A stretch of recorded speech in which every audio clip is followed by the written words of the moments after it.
Hello and welcome back to another episode of Respawn Radio with your host Paul. And not Paul. Oh, good one. Happy Halloween midweek special we decided to do here. It's going to be a scary episode. A very scary episode. You're probably already spooked. If you're listening on YouTube, you might see the artwork.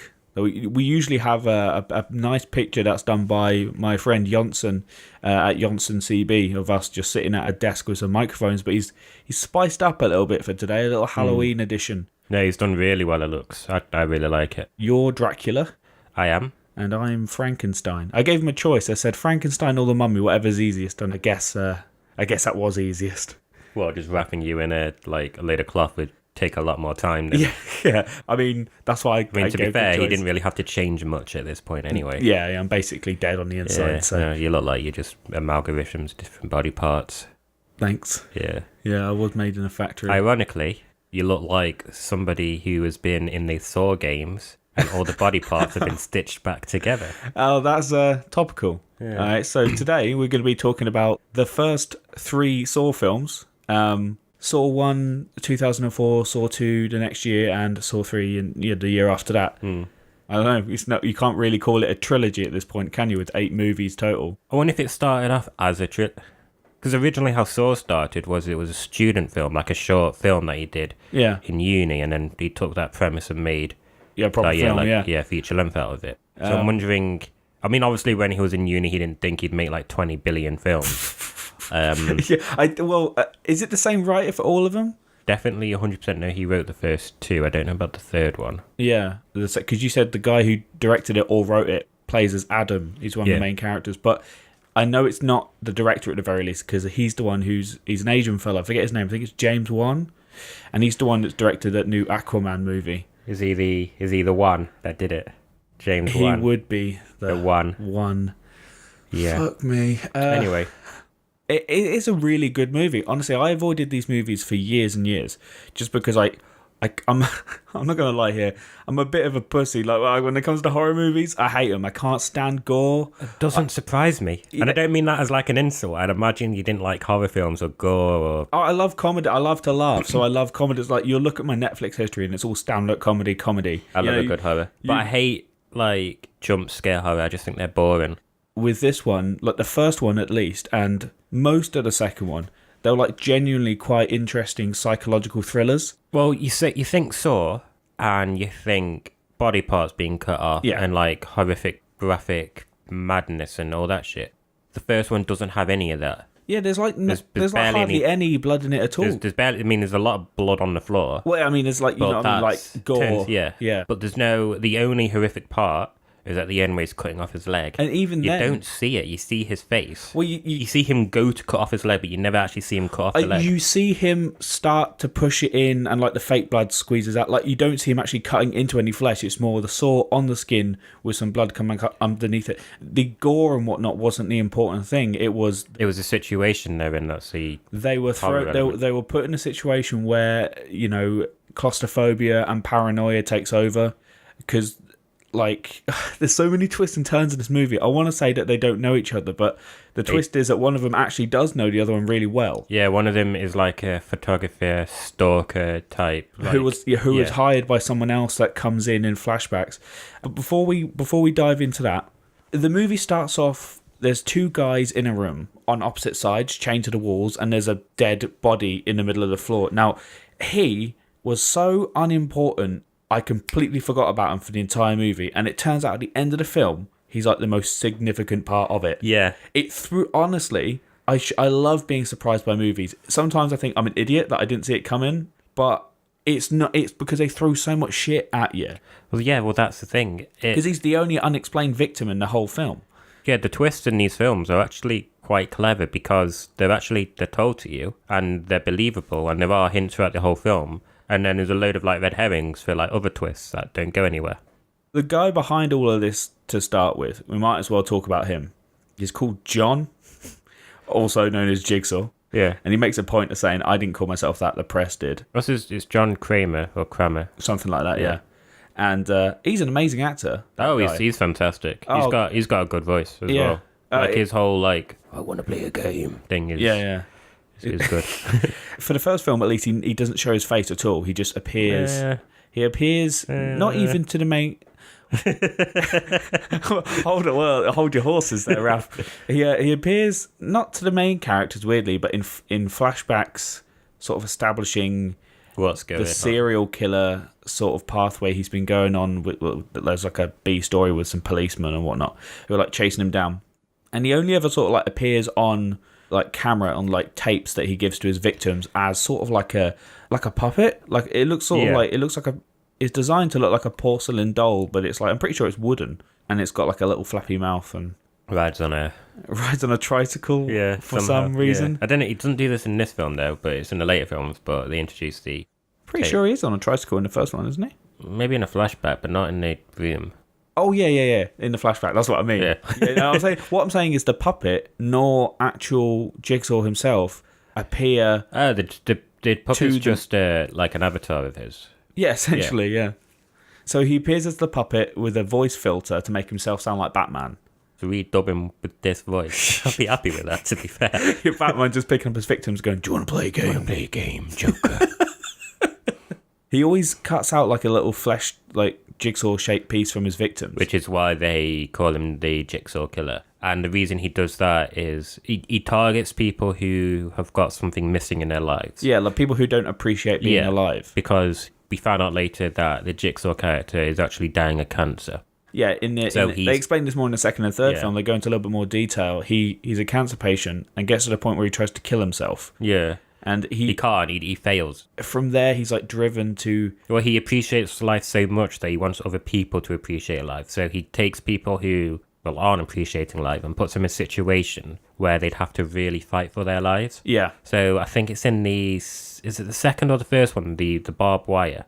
That's the first one. That's the flashback in the very first one. He was a man who tried to kill himself. And usually the traps have got something to do with them. Yeah. And the whole point of the traps are, which is why I don't like the third one, is you can escape from them. There is a way out. You may hurt, you may lose limbs, but you can escape it and live the rest of your life. That's the whole point of it. Mm-hmm. So this guy, he tried to kill himself, which Jigsaw didn't like. So he kidnapped him, put him in a room full of barbed wire and said the only way out is on the other side, but you've only got like 30 seconds to crawl through this barbed wire thing. No, he was given 2 hours. He was given 2 hours? He was given 2 hours. Oh, fuck me. Yeah. To be honest, Jigsaw really generous with that one. he was really generous with the one with the main guys in this one. He gives them like 6 hours or something. Enough time to establish a movie. Yeah. It's convenient, really. In the later movies, it becomes more about the traps. Yeah, than it does the actual because in killing. this one, it's like, fair enough, it's the first movie. It's essentially, I don't know if it's an indie movie, but it's got like, they got Lionsgate behind them. But it's more, there isn't any traps. The main guys are in a room with chains around their ankles to pipe work. Yeah. And they're pitted against each other, really. They're given a few clues, a few things that they have to work out, and they get like a tape recorder and it gives them hints and stuff. A tape recorder left by Jigsaw gives them hints on like what to do, but the later movies, it becomes experimental with just like traps and stuff, although they do kind of lead that way. Like even in the first film, like we mentioned, there's a couple of policemen that are on the trail of Jigsaw, and they find a guy that's sort of hooked up to this like trap with drills going his head. There's like exposition from Jigsaw talking to him, going, "Your purpose is going to be like to test out this." The exposition is done really well because it's telling you exactly what's going on and all that, and it's kind of like narrating, which I usually don't like. But in this, it's kind of done well. If you get what I mean, probably poorly explained that. But what I don't understand about him is that he's like, I never murder people. I put people in situations where they ultimately kill themselves. Well, yeah, it was that thing. I think it's in one of the later ones when he's like, no, if you give someone a gun and force them to pull the trigger against themselves, you're killed. Yeah, exactly. It's stupid. It's like you look at all those serial killers that got other people to kill people. You look at Adolf Hitler. He technically never hands-on murdered someone, as far as we know, but it doesn't make him not a murderer. The whole premise of it is stupid. He's 100% a murderer, no matter how you try to spin it. Well, no, I think from his point of view, he's not a murderer. He's helping people. That's his like criminally insane. Oh yeah, thing. He's definitely insane. That everyone else thinks he's a murderer, including the audience. Even the writer and director probably think that. We're not necessarily going through this chronologically because they are all interlinked. Yeah, and we can't go through 3 films chronologically. You can't. We don't have time. They all build on each other.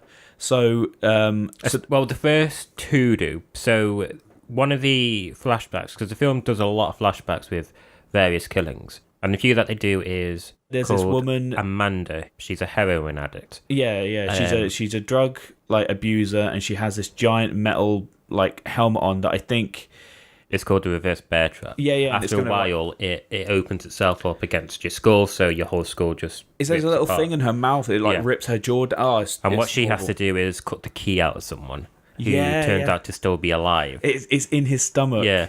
And she's actually a focal point of the first film and a main character of the second film. I'll tell you this now. The twist that came at the end of the second film, where it's... I thought it was going to come at the end of the first film. Well, what do you mean? Because it turns out that she was helping Jigsaw. She Yeah. was like she was like an accomplice. Yeah. I thought that was going to happen at the end of the first film. I thought that's who it was going to be. So it turns out at the end of the first Saw film, there's this guy who works at a hospital who is like known by one of the main two guys that are trapped in the room, and he's a bit shady. He's suspicious. Like they throw it in there, and I thought it's too obvious. They did that to mislead you. Also, he was in Lost, and he played a bad guy in Lost. In Lost, so yeah. I was like, his name's Ben in Lost, and I was like, it's not going to be him because that's such an obvious villain. They make a point that this woman who had the reverse bear trap is sort of in the police station giving like testimony and evidence. Yeah, giving a testimony, and she makes a point of saying he's not saved a my killer. life. He helped me, and I thought, right, it's like Harley Quinn. Yeah, then the Joker, she's like now infatuated and all that crap. So at the end of this first movie, it turns out that it's like, oh, it's this other guy, this guy from the hospital. His name's Zepp, but he's just a pawn in this game as well. Like he's not the killer. Like you think. I mean, I knew he wasn't the killer because I'd seen the actor who plays as Jigsaw like ahead of time. Like I said, I've spent years avoiding these movies, but I wasn't oblivious to them. Yeah. So it's all started really because it was like 10 years ago. I watched clips of Saw 3 and never wanted to see it again. So there was a few things in watching Saw 3 that I knew were going to happen. Yeah. The first Saw film starts off simple, like we said, like paranoia. It starts off... And the main guy is called Adam, and the other guy is called Dr. Gordon. Yeah, Lawrence. And the movie does everything it can to make you think that Lawrence is the bad guy. It really does. Basically, Adam, as I said before, is like a photographer, and he's been stalking him because he's having like an affair or something. Well, he is. He is also, which is another thing the movie throws in there to mislead you, but that's not why he's being stalked. I thought that he was a hired photographer from his wife who suspected him of cheating, but it was actually a hired photographer from a policeman who suspected Dr. Lawrence of being the Jigsaw killer. They found his pen. He had like a flashlight pen. Is that what it was? I must have missed that because the one thing I couldn't piece together is why he was suspected. So in one of the crime scenes, they found his pen and it has his name on it, and it's like, this is where I work on. How did that get there again? Ben from Lost stole it and I think put it in the crime scene, so it looked like he was there because he was following orders from John Kramer, the actual Jigsaw killer. Yeah, and there is a reason why this guy was targeted. Now, as we mentioned before... Who? Ben? Dr. Lawrence. Or Lawrence. There's a reason why he's in there. He isn't just some random plucked victim. As you mentioned before, Jigsaw has been diagnosed with cancer. And Dr. Lawrence is the one who delivers the news. Yeah, it's terminal as well. Yeah, and that's it. Like, he hasn't done anything wrong, has he? Like, he was just happened to be the one that told him. Is that it? I think it is because he's cheating on his wife. Well, that was sort of like the motive to, like... It's like an excuse to do it. I know, but he... Well, either way, I'm pretty sure that the reason Lawrence was taken was because he delivered the news. But that's the one other thing that I didn't understand. Why was Adam taken? Because... Adam was taken because he was a creep. His whole job was to take pictures of people. But is that inherently... I mean, his job is to shadow people, but he's not doing it to, like, jerk off over their pictures or anything. He does it because, you know, it's... I don't know, it's a shady job for sure, but it's not like he's not doing anyone any harm, I guess. I don't know. Well, I mean, I guess the whole job is exposing people when he could potentially ruin lives. Well, that's the thing. I think... Well, I feel like Lawrence was dirty or something, or shady, or like... I think you might be thinking of the policeman in a second film. Oh, no, he was dirty as fuck. Oh, yeah. So after all the vigorous puzzles, it gets to the point where they're just so desperate to just leave. Yeah. So they have found a saw, like literally a hacksaw. Yeah. In like the toilet cistern by following the clues. Obviously, the implication is you're going to cut your foot off because you can't cut through the chains. They try to, and they get an electric shock. Yeah. The chains are actually... There's like a buzzer on it that causes them to spasm in pain. he has to play by the rules, and like he's got a timer that they've got to beat this puzzle by. I don't know what he was expected to do. I guess just cut his foot off and get out. Well, after 7 hours, the door closes. He was told he had to kill Adam, wasn't he? That was the thing. And there were various ways he could have done it. Like there was a gun on the floor, and he had a bullet for it in his like little envelope. There was a cigarette, which they thought the blood would be poison. Yeah. The dead guy on the floor in the middle of them, they said he's drank poison, you can kill him. With the cigarette, yeah. Yeah, so he dips the cigarette in the blood, and then the guy pretends to smoke the cigarette, and then he pretends... He's the worst acting ever. He is.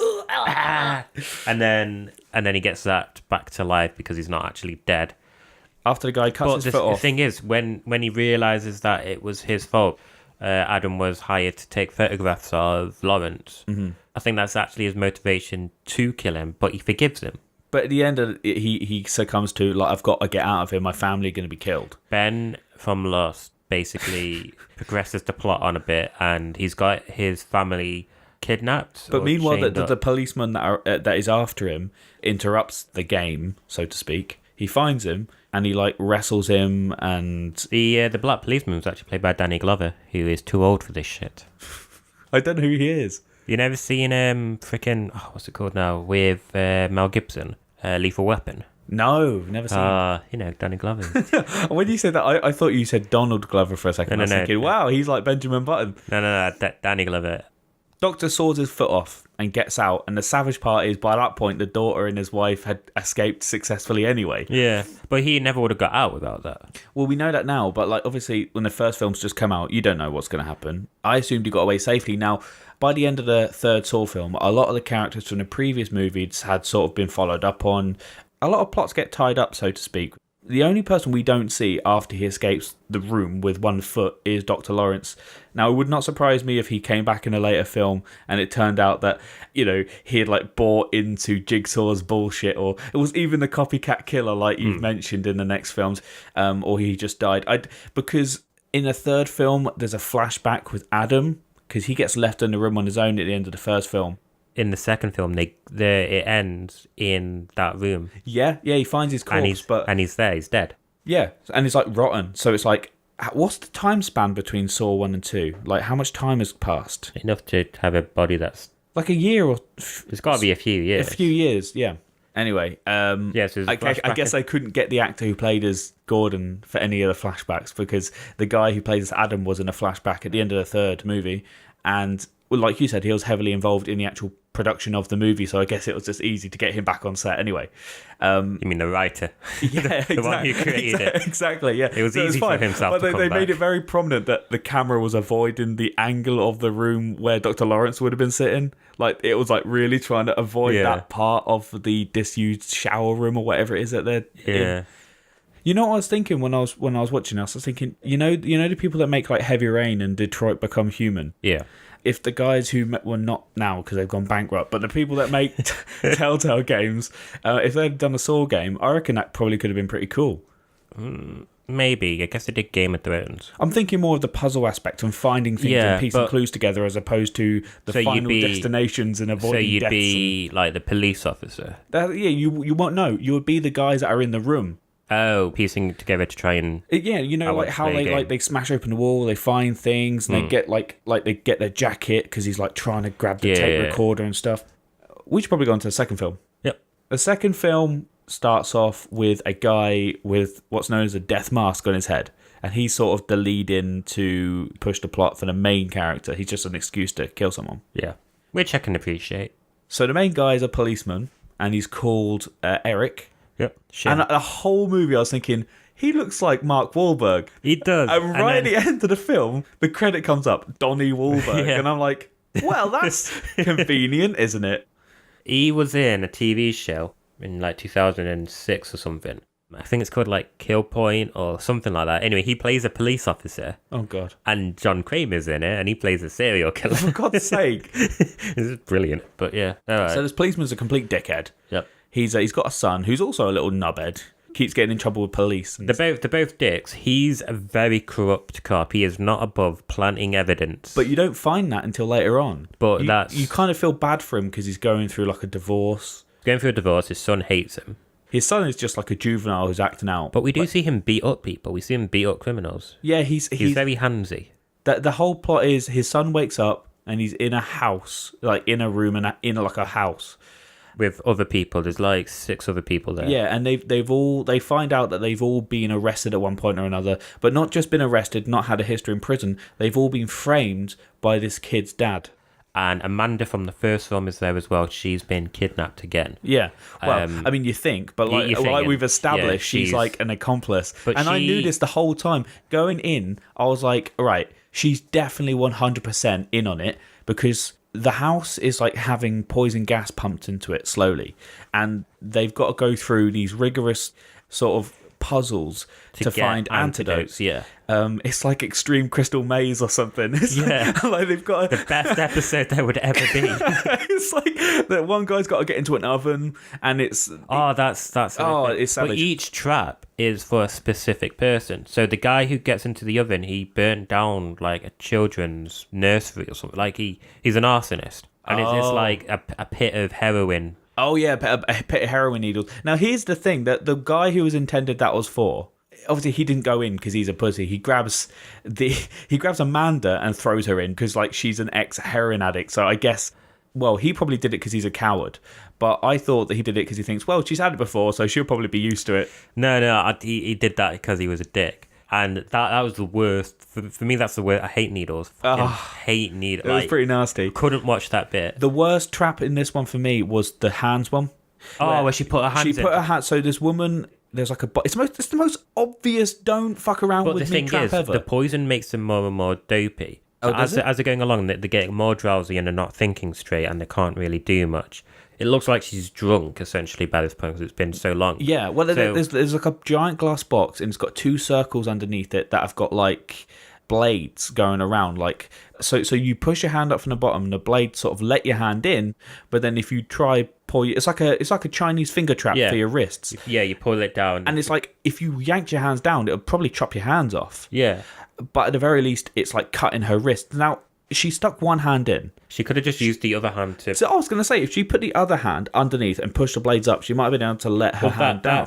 Yeah, but again, I think because she wasn't thinking clearly. She just stuck her other hand in straight away. Yeah. Lifted up the antidote, and it like was like a fake antidote, because it lifted... So there was no way of releasing it as far as I could tell, because she like pulled it up and it just spilt everywhere, didn't it? Yeah. There's another guy who gets shot in the eye via a door. He's the first one. Yeah. Yeah, it's like, in Home Alone, with he looks at it and the stapler comes out. And it's like that. It's like that, but it's if it were a gun in the eye. It's like the most elaborate crystal maze sponsored by Home Alone. Yeah, I love it. Oh, yeah, and then there's also the fucking tattoos on the back of their head. Well, okay, so there's a giant safe in the room that they start in. They all have like a number that's like coloured different. So he says it's something about the rainbow, so I assume you put the order in the colours of the rainbow. The horrific bit is the guy, the dick guy, the big guy with the bald head who's basically like evil. Like, he finds a woman who's got her hand trapped in the glass box. Because he's been going around killing people, trying to take their numbers, and he finds her. And he just leaves her there. Yeah, well, at least he doesn't kill her. He could have. But she's kind of just stuck there now. I like the bit where they get to the end of the film when he's just like, he's about to kill the last person. And they're just like, how are you going to read your own number? And I was thinking, easy, just cut the skin off your back and neck. So he goes and does that. And he like cuts way more skin off than he needed I was thinking that. And he's got like a fucking massive chunk. Yeah, I'm just thinking, that's too much. You don't need that much. Anyway, he puts... Could he not have used... Because he picks up a piece of glass to cut... I was like, just use the glass to have a look. It was awful. So he cuts it off, and I couldn't see a number there. I honestly thought he was going to look at the skin and there was no number there just to fuck with him. But yeah, he just missed. Yeah. So he cuts it off and he puts the skin in his pocket. It's like completely pointless because like he dies immediately afterwards. Anyway, now meanwhile, while this is all happening, Mark Wahlberg's brother, I don't know his name. Eric. Yeah, the policeman.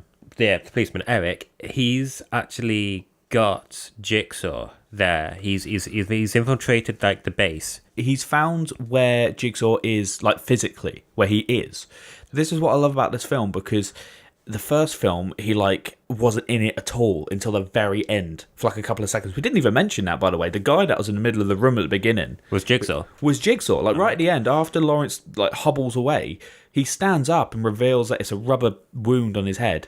Because pulls off the mask, and he's just like, the key. That was it. At the start of the film, you see Adam wake up in a bath, and he tries to flush the water out because he's drowning. Yeah. And you see like a blue light go down yeah. It's so a flashback it's the very first thing. The very first thing you see, the thing that you'll never remember, that you had the key. So he stands up, and turns out that he's literally been under their noses the entire time. It's so clever. Now, in the second one, he's face to face with the policeman.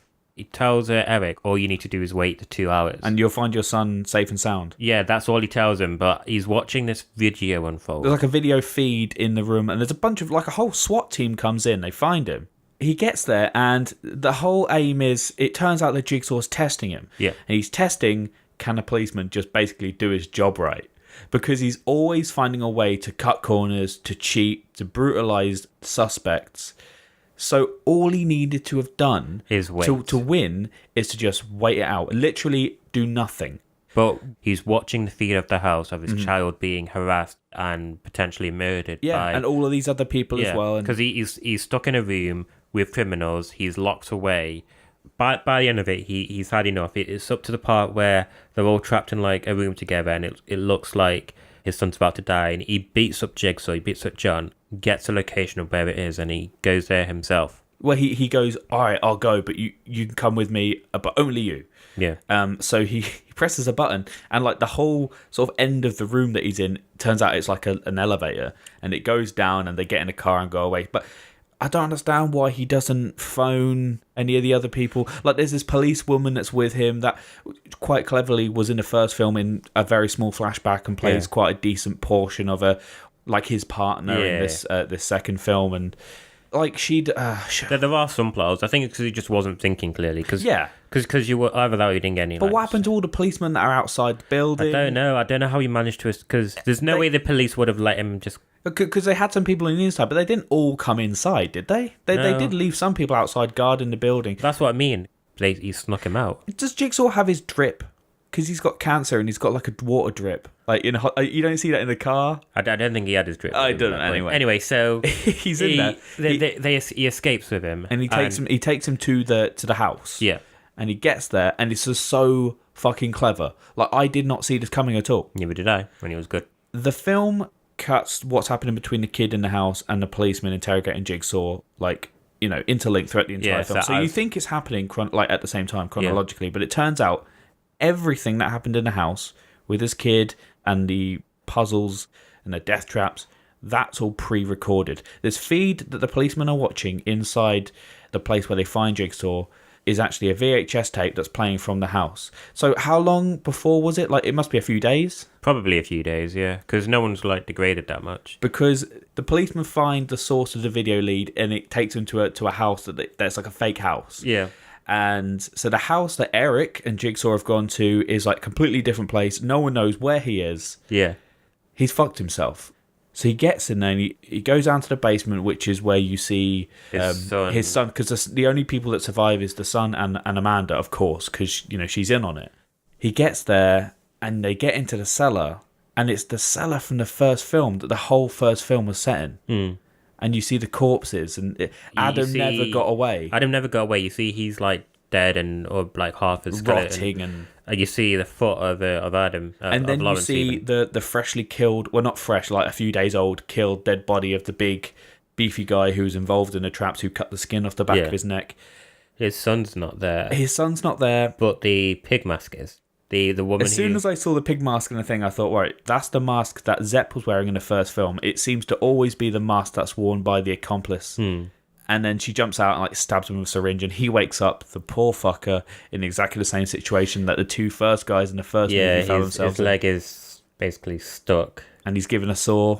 Yeah. And he doesn't saw his foot off, does he? He uses... No, in the next film, he gets out. He breaks his leg.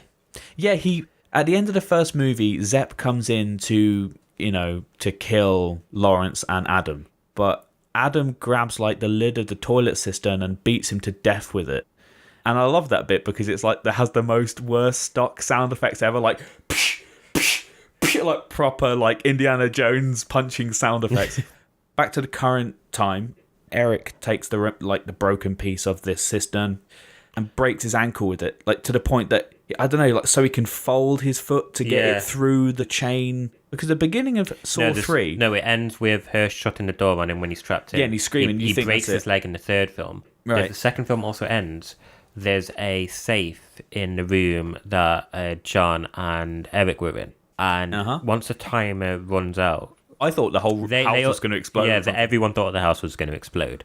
A safe opens, and inside is Eric's son with a oxygen mask on so he can breathe. So he was there the entire time. Yeah, which is why he was like, all you need to do is wait. And he couldn't do it. He had to break the rules. He had to push. Did Jigsaw know he was going to do that, or does he genuinely hope people defy his expectations? I think he hopes people will defy his expectations. I think he knew he probably couldn't wait. The thing is, John doesn't hurt people that are innocent. Like, his son didn't... His son was a bit of a dick, but he's like a kid.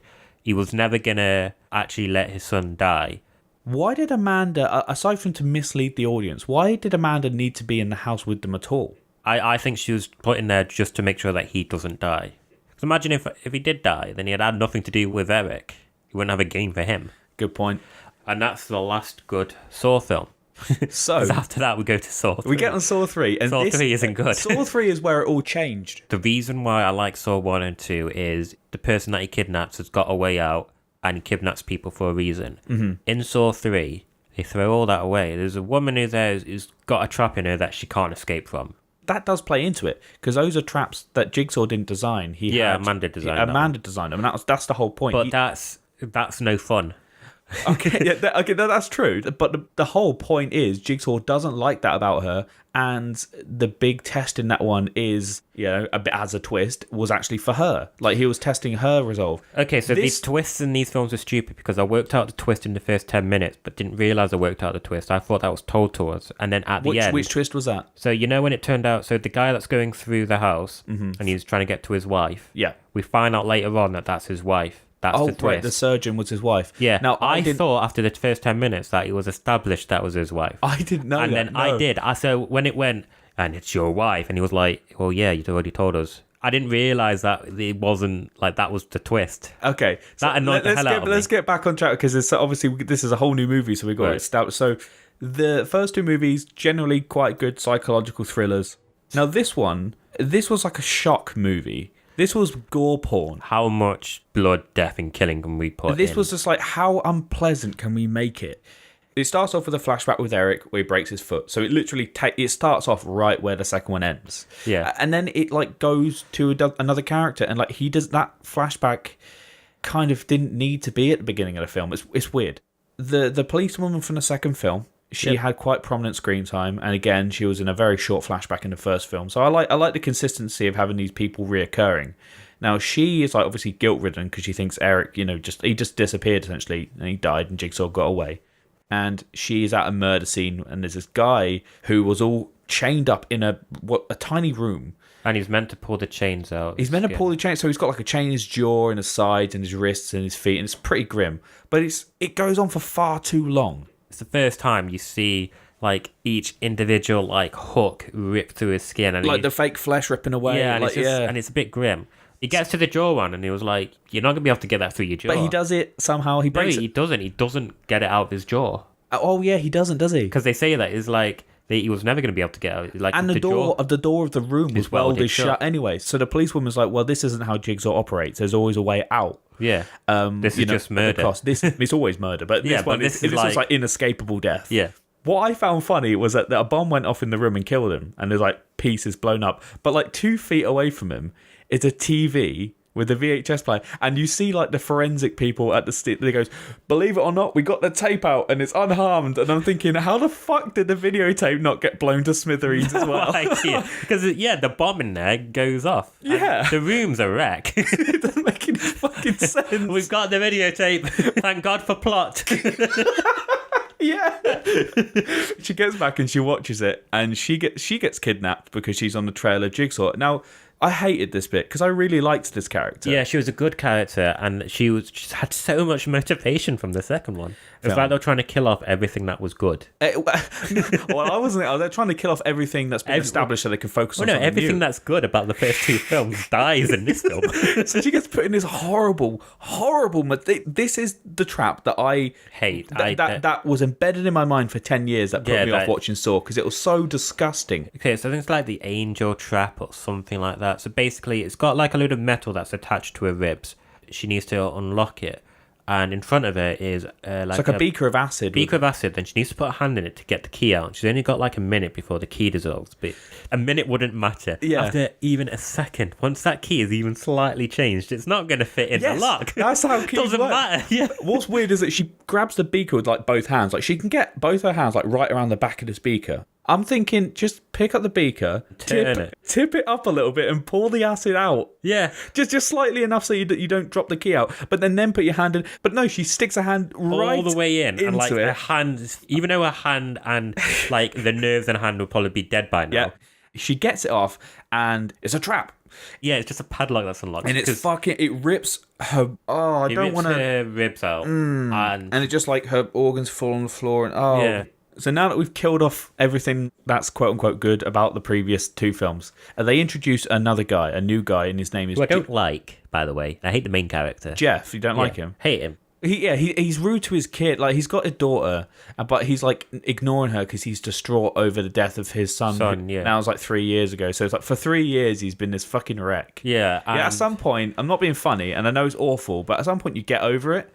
Okay, I don't think you get over it, but I think you because his kid was hit by a car. The guy who was driving the car was distraught about it. It's not like he was murdered and he was laughed it up. You know, it was a pure accident. But there's a load of things that went into it. Like apparently there's a bit of corruption that went on, and judge. Like, he got like a 6-month sentence for something. He makes a point of saying people get more than that for parking tickets. And the whole point of this film is this guy whose son has been lost. Jigsaw has kidnapped everyone that was involved in his son being hit by a car. There was a bystander who was a witness. Yep. There was the judge who let him off easy, and then there was the actual guy in the who hit the kid. Now there's like a story and B story, as there often is. Yeah. Now, because like Jigsaw has prominent screen time, just like the second one in this. They kidnap this surgeon, like a really good surgeon, who they let you know was connected to Dr. Gordon from the first one. So even though he's not in it or any of the flashbacks, it's implied that Dr. Gordon was the one who came up with the diagnosis, and this woman, who I think was called Lynn. Yeah. Lyn. She was the one who delivered the news, but did it in a really cold sort of way, just like, yeah, it's inoperable and that. So she's kidnapped for basically just being a bitch. She was a bit rude. She was slightly bad. Yeah, don't ever badmouth Jigsaw, otherwise he'll fucking ruin, like, he'll kill you. The later on bit is that the twist is that she is Jeff's wife. But the thing is, they super mislead you because it starts off... They didn't know. I thought he was the wife all along. But she starts off in a bed with another man. They seem like they're having an argument, and he goes, I want a divorce. Now, obviously, he's talking about he wants a divorce with his own wife because he's having an affair. See, this is why I didn't understand why you thought it was Jeff the whole time. Like, did you completely forget about this dude that she was in bed with? Maybe. I just thought, the first time I ever watched this, I just naturally assumed that them two were married. So when it came to the end of the film and the big twist was, it's your wife. It was really clever because it caught me off guard. Well, yeah, it's clever to catch you off guard. When I actually just think that's the actual plot, and it does the whole like do do do do do do do do do do, and like the whole like twist music. Yeah. And I'm like, all right, where's the twist though? It's like, you ruined it for yourself by being too smart. Again, surgeons be kidnapped, but there's a reason. Now, Jigsaw, as we know, has got cancer, and it's getting to the point where... It's like inoperable brain cancer. Yeah, he's got like a brain that's like pulsating against his skull, so she has to keep him surgery. alive. Oh, it's horrible. It turns into fucking Extreme Casualty now, and she gets like a drill and like takes his skull out, and fucking... To relieve pressure, but if... The thing is, if Jigsaw dies, she's wearing a collar that will explode. Yeah, and it's linked to his heartbeat. An explodey collar. Have you ever played Fallout New Vegas? Yeah. There's a DLC on it called Dead Money. Right. And you wake up in a place with a bunch of other people with explodey collars on. Now, I think that came out a year after this film came out. They straight up ripped off Saw 3. The whole theme of this film is Jeff forgiving people. because he's never actually involved in any traps. He's not in any danger himself. Yeah. The first woman he comes to is the witness who doesn't give any testimonies in court. Oh, she's got a horrible Her death. death is horrible. She's basically butt naked.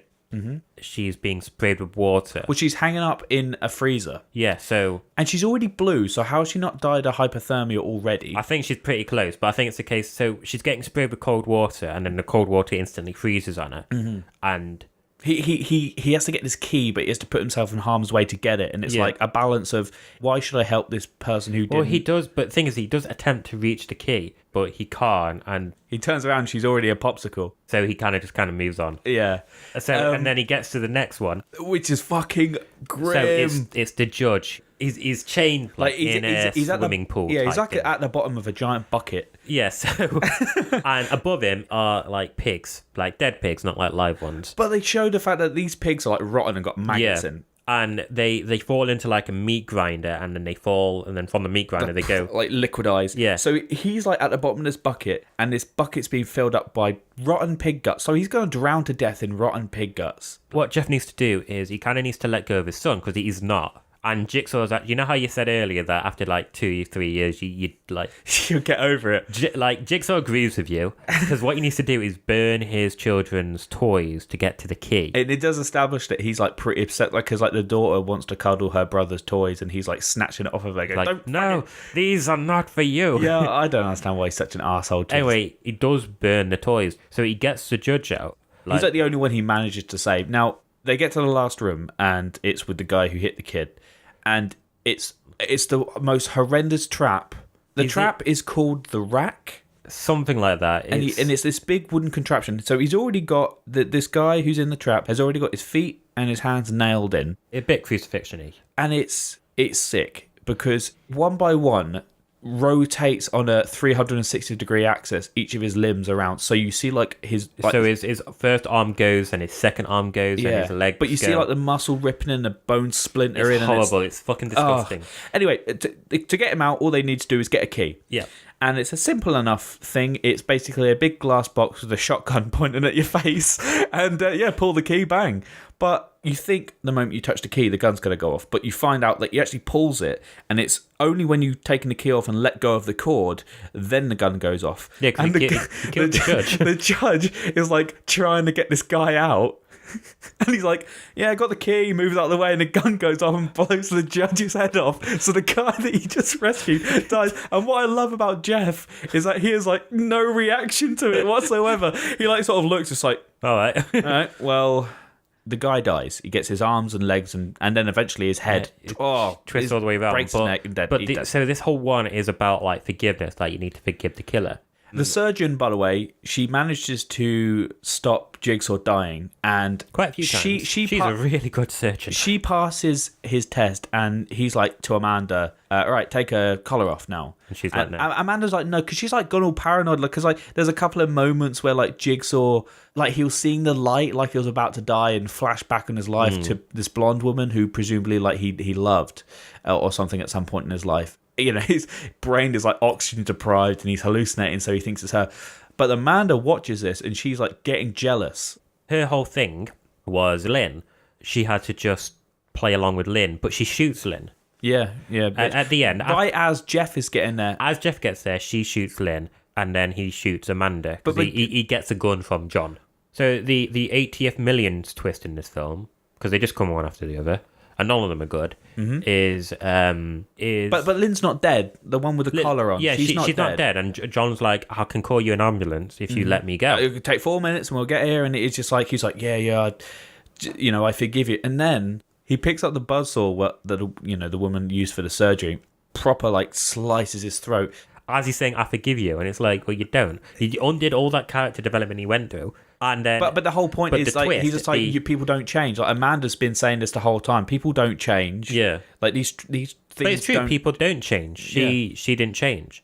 She was in the bear trap. Yeah, she was still secretly self-harming. So yeah, I love it's just like to mug him off just as he's dying. He pulls out like a secret tape recorder and presses play, just like tra-la-la-la-la-la-la-la-la. That's what it was actually.